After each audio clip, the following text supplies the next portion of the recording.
Imagine yourself in a very particular frame of reference that is difficult to return to. How does one get to where one had at one point belonged if one no longer belongs to that point? Is this a possibility, or is this something that people strive for even though it will never be possible? Is time relevant in the modern age to more of an extent than people realize? Because more often than not, you'll find that people are using time to gauge things that they shouldn't be gauging with time. Time is more of a accomplishment than it is a point of reference, or at least that's how it's viewed by most in the modern age. I think that time itself is poorly understood, though, as it is largely conceptualized as something that humans don't particularly understand necessarily. I don't think the average person understands the fourth dimensional theory to the extent that everybody else necessarily does. And I don't think that we reference time, but what is time? Time is simply a state of when, right? So if you're going to say, I'm going to meet you at this time, you're going not necessarily to a specific place just because of a thing, but you're going there because everything around you is also uniformly affected by time. This is why it's one of the more basic urges of human nature is to try and master time. But that's quite a silly concept. It's something that we have never had dominion over and never will. Yet the closest that we can do is record it, and it's still largely an imagined concept, even though it is real enough that it doesn't affect everything. It's still only imagined in that if it's not something that you can manipulate, is it really real? Is like air is something that you can prove, but can you prove time? Time is, well, yes and no. You can prove the existence of time going forward, because given time, all things will react a very specific way, as they would with any other experiment for any other determining factors of elements. Which is quite an interesting concept when you think about it. That time should be relegated as an element, but since you can't transform it per se, but you still do, it's a very weird placement, time. For a good long while there, I had somewhat of an obsession with time, and it still somewhat persists.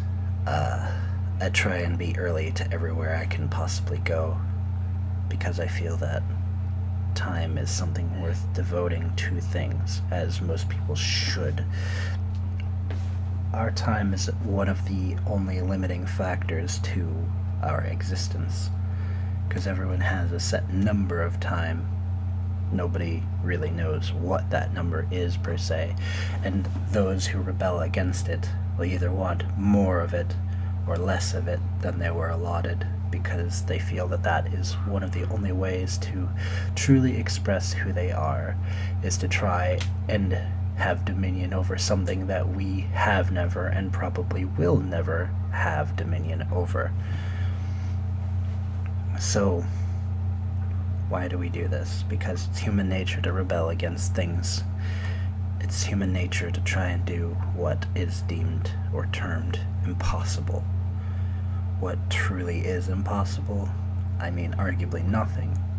Arguably nothing is impossible.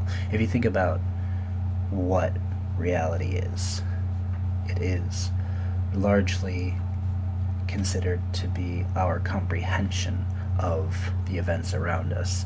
However, there are things beyond our understanding that we would consider impossible because we simply don't have a frame of reference for that type of thing occurring in our version of reality. And then as we advance as a species, what was previously impossible or magic becomes technology or the new truth, as it were.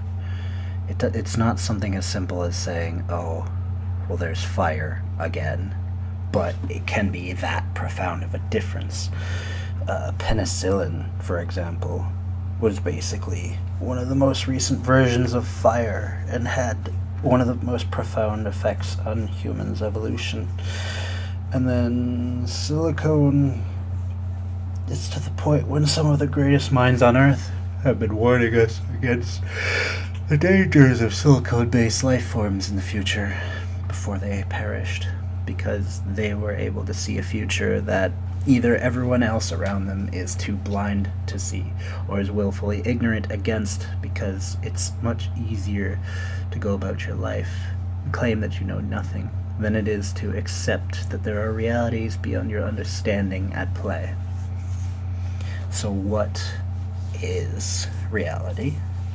Reality is a mixture of all the things we ever could know and all ever will know, but also the things that we will never know. You and I, probably everyone who hears this, will never know all that there is to know.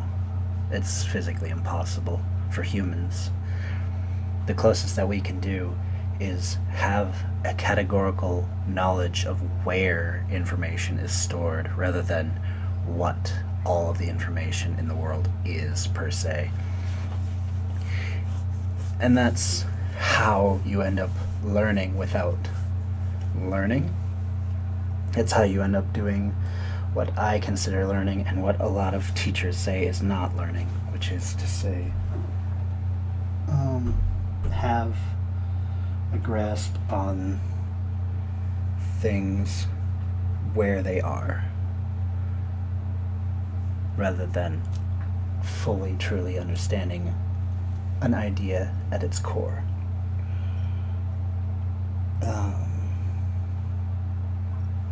I have basically neural pathways that lead me to where the information can be found rather than necessarily knowing all the information that I would like to know. And it's written in ways that don't make sense to very many other people. It hardly makes sense to me, but it makes enough sense that I am able to function at least somewhat competently. I have been functioning as a normal human being in a job. I exist in society. I contribute, I suppose, without hindering people. And yet, I still always feel somewhat detached and also yearn for more. But I think that's just human nature at heart.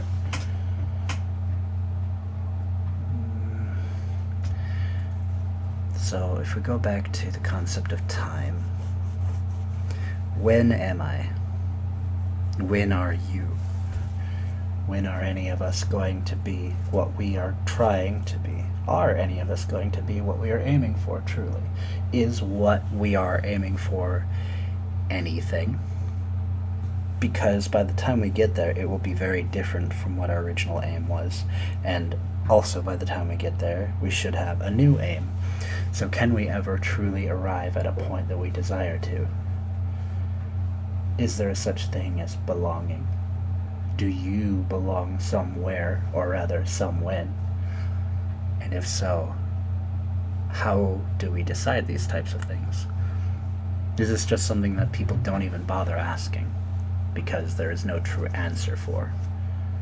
Or is this something where human nature is so devoid of actual reason that it's unnecessary to answer? Or if you were able to answer it, would it take out your reason to live, as it were? If you were to say, I am where I am because this is where I belong. Are you living? Or are you simply existing? Is that the height of existence, or perhaps the lowest point, or somewhere in between? How do we define these types of things? I think that we as a society would have to agree on them, but even different societies don't get along enough to not constantly be at war with one another over such simple things as different hats, or words that mean the same thing but sound different. Therefore, we need to murder one another. It's such a sad, sorry state of affairs, if you really think about it. But the world as we know it is not necessarily the world. We still don't know everything about our own world. We think that we're this advanced species. We have yet to even explore the entirety of our planet, and we're still hungry for other planets while we're still killing this one. Doesn't make any sense. Well, it does make sense in that we are afraid. We're afraid we're going to destroy this planet because we're in the process of doing so largely. Although you could also argue that it was so far gone that nothing we could do would ever be able to damage it. It really depends on a lot of... I don't know enough to actually answer that. And I don't know that anyone on the Earth does. I think there are too many conflicting reports on what is truth. Get out of my room. Get. No, don't yell at me. Ah, come on. Anyway, conflicting reports on what is truth. Truth is based off of your perspective, largely.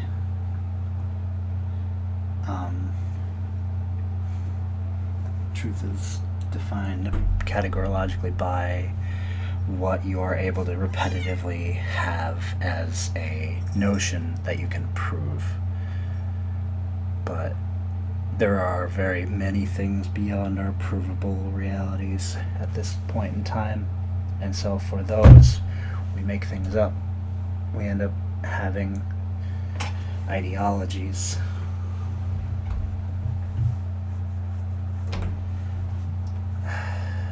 Ideologies that people disagree upon because everyone has a different understanding of the world. And this understanding is based off of their raising, their location, their win. Your age is largely a determining factor in your viewpoint because your experiences make up who you are. And the win of the past has so rapidly changed recently that not even one generation away were people so rapidly different. And yet, 10 years from now, we should be yet another rapidly different species. If we're still alive. If we haven't managed to destroy ourselves or be destroyed by something else beyond our even understanding. Some mythological unknown. There are those who would say these are the end times. But what is the end? What truly is the end? Is the end when you end? Or is the end when everything ends? And if it's when everything ends, then it largely doesn't make any difference. Because humanity will not exist for a good long time before everything else ends. There is too much to this universe that we can never touch, even in our entire form of existence as humanoids, the human race. There are many planets that we will never touch, simply because, given our entire everything, we don't have enough in us to get to the other side of the universe, as it were, to get to the other street cosmologically. The cosmos, an ever-expanding universe, And that's only based on theories. It's based off of light that we were able to reflect off of things. The lights things give off because of various and sundry different reasons. It's amazing, fundamentally. There are a lot of amazing things in this world and others. But there's a lot of scary things too. There's a lot of scary things that draw people to do or not do various things. And this fear of the unknown is one of the driving forces behind both our greatest weaknesses and our highest strengths. Yet we exist somewhere in between. We're the mediating force between chaos and order, as it were, by and large. It's like, are you the you that you believe you are, or are you the you that makes you do what you want to do, to be who you believe you should be? And if it's either of those, why is it? What is to say that another you doesn't exist? Because, chemically speaking, similarly enough people exist on the planet that we are biologically extremely similar, yet we still reject one another on a granular standpoint because it is too dissimilar, even when it is organically the same. But we can recognize the differences because we are programmed to do so. We can recognize the differences between humans as easily as any other animal can recognize the difference between one another, or trees with other trees. And everything is believing itself to be in a constant state of war. A lot of species cannot exist without this war. This feeling that they have to fight to survive is the only thing keeping them alive. There was an experiment done where mice were given everything they could have ever possibly asked for, and they behaved erratically because they did not have any reason to live anymore. If they don't feel threatened, they don't feel there's a reason to live, though they still form very interesting cliques, and the quote-unquote beautiful people get what the best positions are, and anything but ends up becoming something downtrodden, something intrinsically self-deprecating, something that destroys itself at the end of the day. There was a brain death around 2 years into the experiment where everything should have been able to flourish, but there was a critical lack of an element of competition, so they felt the need to destroy each other because there was nothing else for them to feel desirous to do. What do you do when you're stuck in a box, given everything you've ever wanted, and it's just not enough? And this is a similar plight humanity is facing right now. You can give them everything. You can give them the ability to want for nothing, and they will still either want more or want change, because at a very basic level, we're still animals. At a very basic level, we desire competition. And also at a very basic level, without competition, there would be what we would consider a brain death. You can have people in comas that have nothing but free time, and some of them will choose simply to die because they're able to think every thought they would ever think in their entire life in a span of weeks. And there's nothing left for them because they do not have control over the rest of their facilities. And then you have people who, over the entire course of their life, either think very much nothing or think very much everything. And then we have the normal people, the people that fall somewhere in between and yet still want more and wouldn't know what to do with that more if they were given it. That desire for more, that could be argued as to be the thing that actually makes us human. And the ability to exist despite having no cause, and to create our own is what sets us apart.